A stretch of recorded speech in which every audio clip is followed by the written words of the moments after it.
नमस्कार, आप देख रहे हैं एनएमएफ न्यूज। आपके साथ मैं हूं नमता चौधरी। भारत और पाकिस्तान के बीच तनाव जैसे हालात तो बने, लेकिन सीज फायर हो गया। मध्यस्थता कराने का क्रेडिट कुछ लोगों ने लेने की कोशिश की, लेकिन भारत के प्रधानमंत्री ने साफ कर दिया कि ये उनका अपना फैसला था, यानी कि भारत का फैसला था।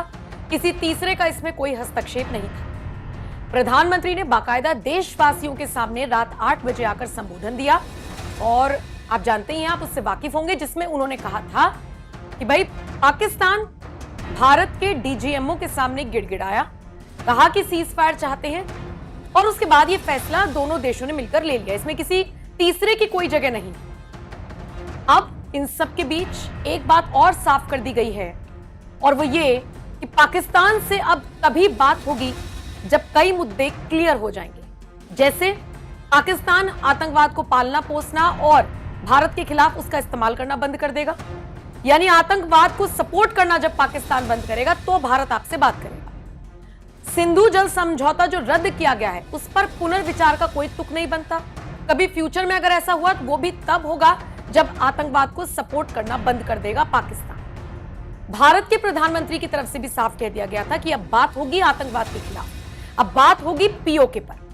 और इन सब के बीच विदेश मंत्रालय के जो प्रवक्ता हैं रणधीर जायसवाल, उन्होंने भी कई मुद्दों पर प्रेस ब्रीफिंग की है और इससे एक मैसेज गया है पाकिस्तान में। और वो मैसेज ये है कि आपके पास जितने भी आतंकवादी हैं जो भारत में मोस्ट वांटेड हैं, वो आपको भारत को सौंपने होंगे। जी हां, पाकिस्तान को सौंपने होंगे कुख्यात आतंकी। लिस्ट दे दी गई है। सिंधु समझौते पर भी भारत ने अपना दो टूक इरादा बता दिया है। आपको बताते चले, भारत का रुख साफ है कि भाई भारत के साथ अगर आप आतंकवाद जैसे मुद्दों पर बात करना चाहते हैं, उसके खिलाफ बात करना चाहते हैं तो ठीक है, खुली पेशकश है। लेकिन आतंकवाद फैलाएंगे तो फिर हम मुंहतोड़ जवाब देंगे और ऑपरेशन सिंदूर जारी है। हाल ही में प्रधानमंत्री मोदी ने एक बार फिर से कहा था। अब विदेश मंत्रालय के प्रवक्ता रणधीर जायसवाल एक ब्रीफिंग करने आते हैं और उसमें वो पाकिस्तानी प्रधानमंत्री द्वारा उनके विदेश दौरे के दौरान भारत के साथ बातचीत की बार बार की जा रही पेशकश के बारे में भारत की प्रतिक्रिया पूछे जाने पर कहते हैं, जहां तक पाकिस्तान के साथ हमारे संबंधों का सवाल है, हमारा रुख स्पष्ट है।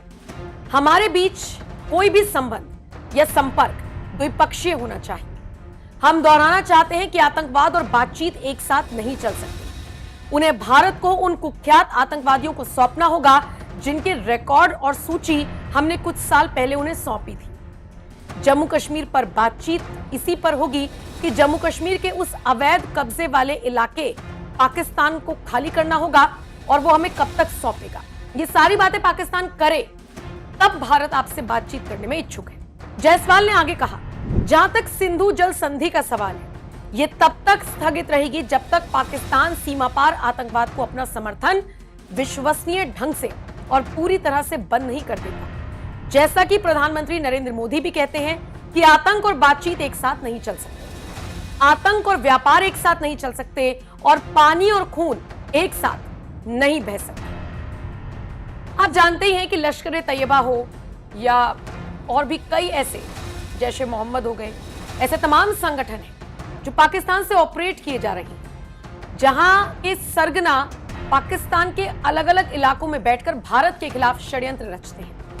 तो फिर इन आतंकी ठिकानों को मिटाया जाएगा, इन आतंकियों का नाम मिटाया जाएगा। ये कसम भारत खा चुका है और इसीलिए प्रधानमंत्री बार बार हर मंच से कह रहे हैं कि ऑपरेशन सिंदूर जारी है। और ये वही ऑपरेशन सिंदूर है जिसके तहत भारत ने पाकिस्तान में बसे आतंकवादी ठिकानों को नेस्तनाबूद किया था। कुल मिलाकर देखा जाए तो विदेश मंत्रालय के प्रवक्ता ने जिस तरीके से प्रेस ब्रीफिंग में साफ साफ कह दिया कि हमने आपको लिस्ट कुछ साल पहले सौंपी थी, वो भारत के मोस्ट वांटेड आतंकी हैं, उनको आप भारत को सौंपिए, तब आपसे बात होगी। सिंधु जल समझौता तब तक स्थगित रहेगा जब तक आप मतलब विश्वसनीय तौर पर आतंकवाद को खत्म नहीं करेंगे। और ये बड़ी विडंबना लगती है कि पाकिस्तान बात करता है लेकिन आतंकवाद का खात्मा नहीं करता, क्योंकि वो इसे असेट के तौर पर देखता है। जो हमारे लिए आतंकवादी हैं वो पाकिस्तान के लिए सुपर हीरोज हैं। तो भारत की बात पाकिस्तान मानेगा या नहीं, ये देखने वाली बात होगी। क्योंकि दूसरी तरफ भारत ने झटका ऐसा दिया है कि सिर्फ प्यासा नहीं, भूखा मरने पर मजबूर हो जाएगा पाकिस्तान। जो लोग सवाल उठा रहे हैं ना कि हो गया पानी बंद, होगा। आने वाले वक्त में बूंद बूंद को तरसेगा पाकिस्तान और इसकी आहट पाकिस्तानी संसद में अभी से गूंजने लगी है।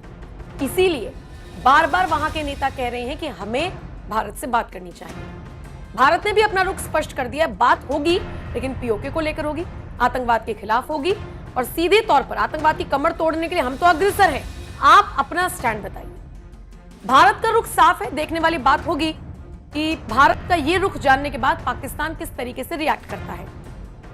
लेकिन इन सब के बीच मुझे लगता है आपको देश के प्रधानमंत्री नरेंद्र मोदी को सुनना चाहिए, जिन्होंने एक बार फिर पश्चिम बंगाल की धरती से पाकिस्तान को ललकारा और कह दिया कि ऑपरेशन सिंदूर अभी भी जारी है। प्रधानमंत्री मोदी के बयान के साथ मैं आपको छोड़कर जा रही हूं, लेकिन आपको लगता है कि भारत ने जो लिस्ट सौंपी थी पाकिस्तान को कुख्यात आतंकियों की, वो आतंकी पाकिस्तान भारत को सौंपेगा? कमेंट सेक्शन में अपनी राय आप हमें जरूर दीजिएगा। नमस्कार। हम शक्ति को पूजने वाले लोग, हम महिषासुर मर्दिनी को पूजते हैं। बंगाल टाइगर की इस धरती से 140 करोड़ भारतीयों का ऐलान है। ऑपरेशन सिंदूर अभी खत्म नहीं हुआ है।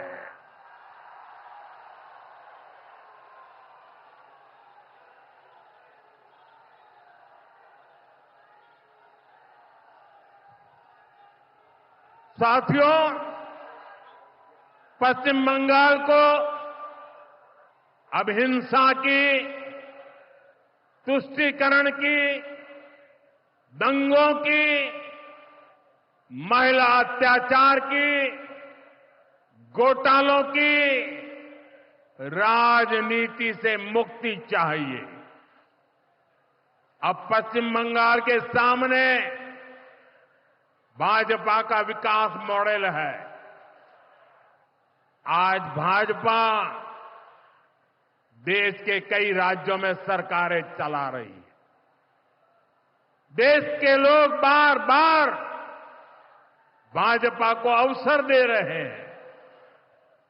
पड़ोस में असम हो, त्रिपुरा हो या फिर ओडिशा, यहां भाजपा सरकारें तेजी से विकास कार्यों में जुटी है। मैं बंगाल के सभी भाजपा कार्यकर्ता साथियों से कहूंगा, हमें कमर कसकर तैयार रहना है। हमारे सामने एक बड़ी चुनौती है कि लोकतंत्र पर पश्चिम बंगाल की जनता के विश्वास को फिर से कैसे बहाल करें। हमें पश्चिम बंगाल के हर परिवार को सुरक्षा की, सुशासन की और समृद्धि की गारंटी देनी है। इसके लिए आने वाले दिनों में अपने प्रयासों को हमें और तेज करना होगा। साथियों, विकसित भारत बनाने के लिए पश्चिम बंगाल का तेज विकास बहुत जरूरी है। हमें पश्चिम बंगाल को उसका पुराना गौरव लौटाना है। ये हम सभी मिलकर करेंगे और करके रहेंगे। एक बार फिर आप सभी को इतनी बड़ी संख्या में यहां आने के लिए बहुत बहुत आभार व्यक्त करता हूं।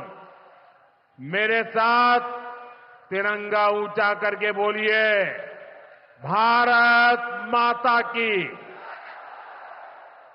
भारत माता की, भारत माता की, भारत माता की। बहुत बहुत धन्यवाद।